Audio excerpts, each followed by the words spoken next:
Okay, so you only listen to your body when it's screaming. Okay, let's handle that. All right, the first thing that's coming to me about you only listening to your body when it's screaming is because you've learned how to have a high tolerance for pain. Okay? Let's handle that. All right, so let me get a card and then we're going to dig in because I already had a flow of insight on this topic before I started recording. Okay? Oh, perfect. Man, these cards be on point. Okay. What's your current relationship with uncertainty? Huh? What's your current relationship with uncertainty?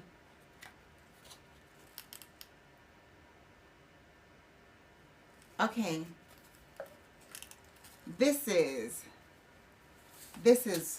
where we're going to go with this today, okay? We're going to go in a few different directions from your physical body to relationships, okay? Let's start with your physical body because really that's the first step to handling this type of issue, okay? When you have issues in your body like me, for instance, I am vegan and I am gluten-free, okay? And when I first became like fully committed to vegan, I had been courting this type of lifestyle for a while. But when I said, okay, I'm ready to commit, let's go all in, boo. Let's go all in, okay? So I said, I committed to this lifestyle. And let me tell you, I was eating pancakes every day. I was eating every kind of vegan pancakes you could find. And every kind of fat I had never had was finding me, okay? And I was like, for real though. And I was like working out. And I was like, what is happening? Why am I gaining more weight now that I'm vegan? This is stupid. This is stupid. And I'm working out. What the heck is happening here, right? And it wasn't until I started having other issues where I was like, I need to find out what's going on. And so I asked Spirit, like, Spirit is my doctor, okay? The doctors ain't never been as on point as my own intuition. Never, ever, ever, okay? And so I was like, okay, let me figure out what's going on. And then God was like, you need to cut out gluten. And I was like, what is gluten? I was like, wheat.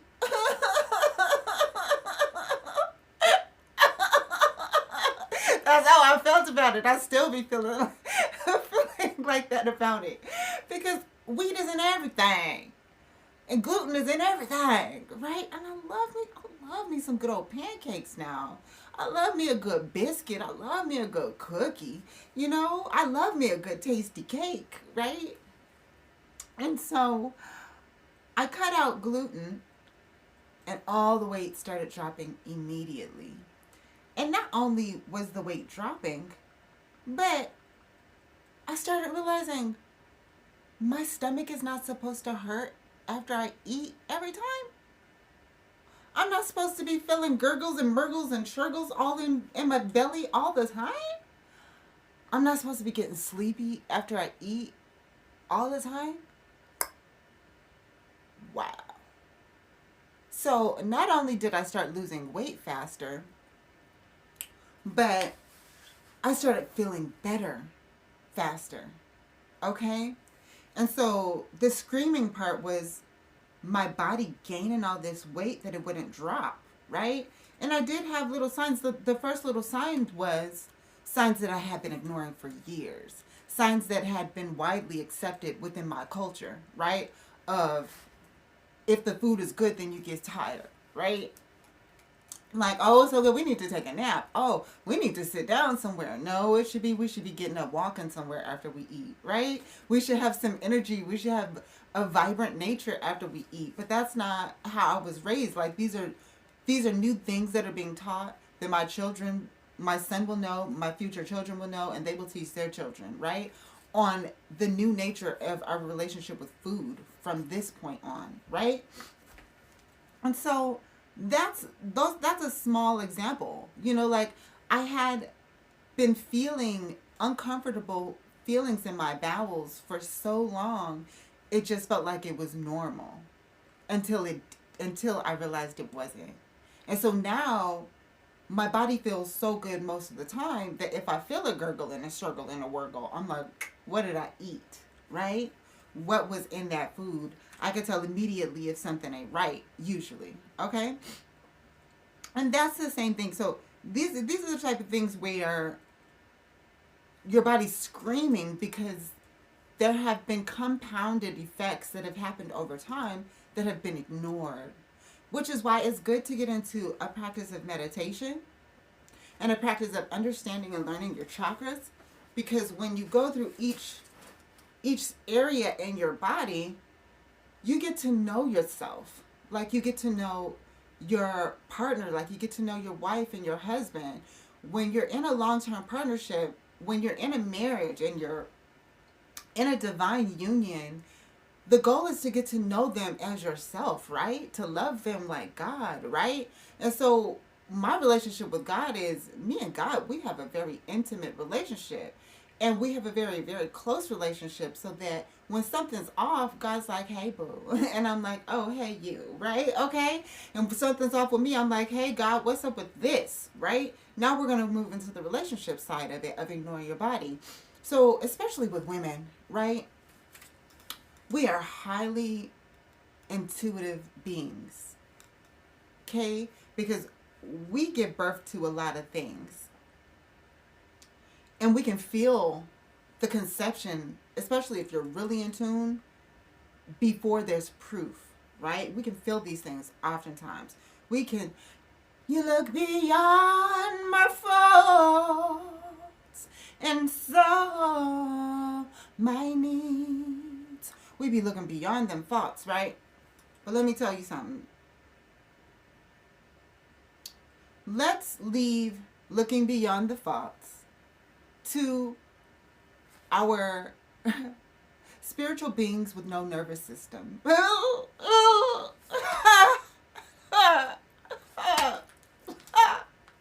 so funny to me. For real.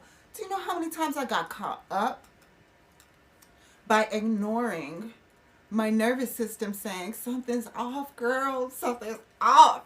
And I'm like, but no, I can see the future. I can see who this person is. Let me just take another step because I can see. And then I'd be about losing a limb. Okay. I done almost lost my heart. Almost done lost my eyes and my mind. My soul's about burnt up. It's burnt it. Right? Because I'm focusing on what my spirit could see. And it don't mean that what my spirit can see is wrong. But folks got to choose to be what you see. Okay? And this is so important, especially as women, especially as the divine feminine who are highly sensitive, highly intuitive. We have to listen to our body as much as we listen to our intuition. Okay? Like a prime example. I remember because, now, let me not go too far too fast. I call this person a little guy, right? Because I've always, usually when somebody's out my life, they have no name anymore. They just get referred to as that person that I was with, right? Or they get a different kind of name. So this little guy, much shorter than me,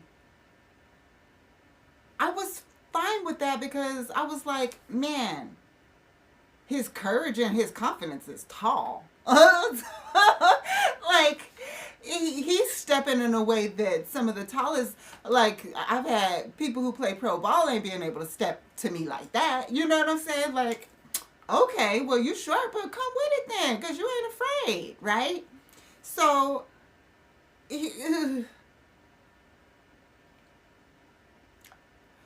I gave him a chance, right? But then my nervous system started seeing some things. Like, immediately he was drinking too much.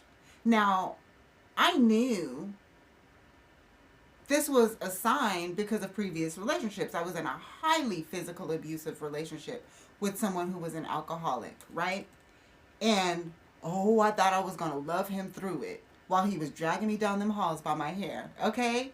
And eventually I came to it and I left him, right? So you learn from your past mistakes, supposedly. And so this little guy started drinking and I was like, yeah, no, I done seen you drinking too early in the day too many times. I think this ain't gonna fly, right? So I was coming to my senses, but he struck a chord that nobody else had been able to strike before, and it caused me to double back, which was when I was about to leave, he was like, you ain't going nowhere.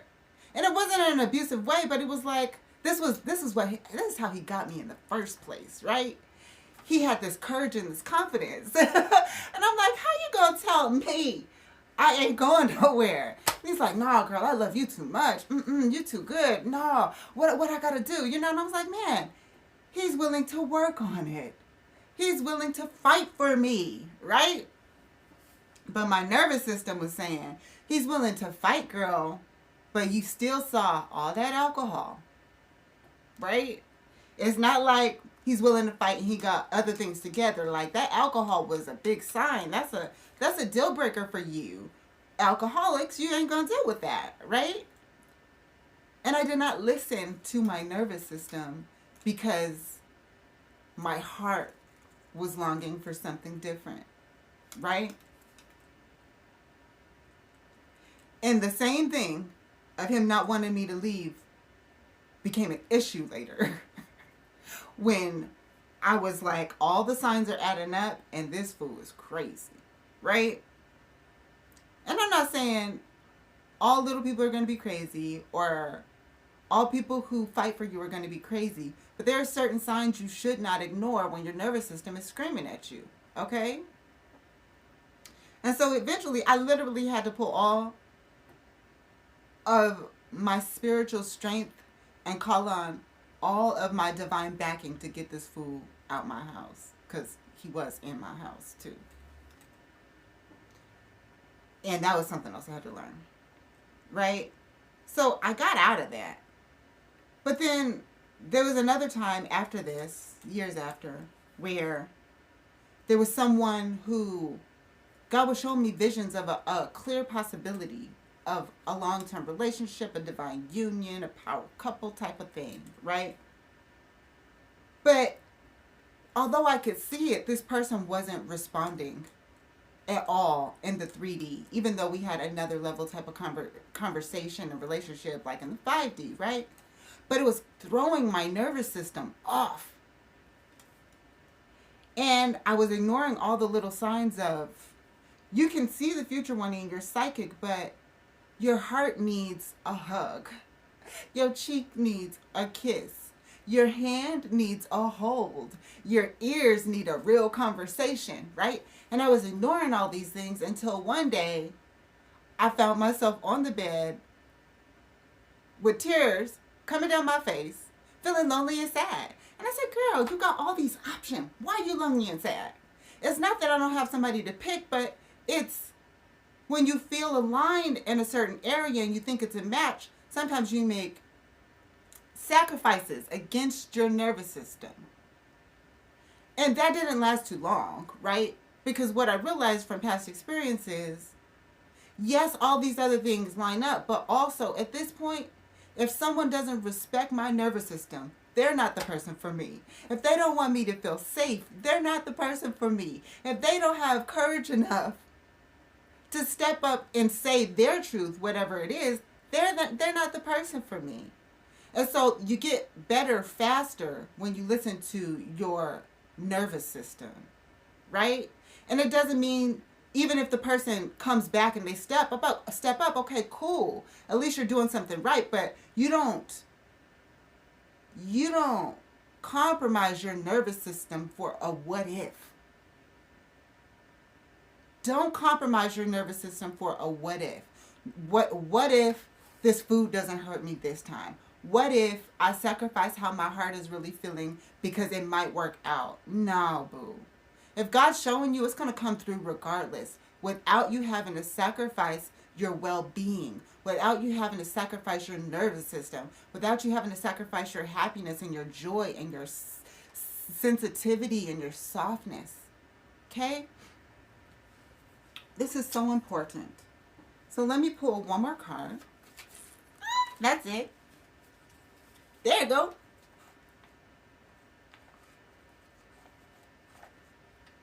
Confidence.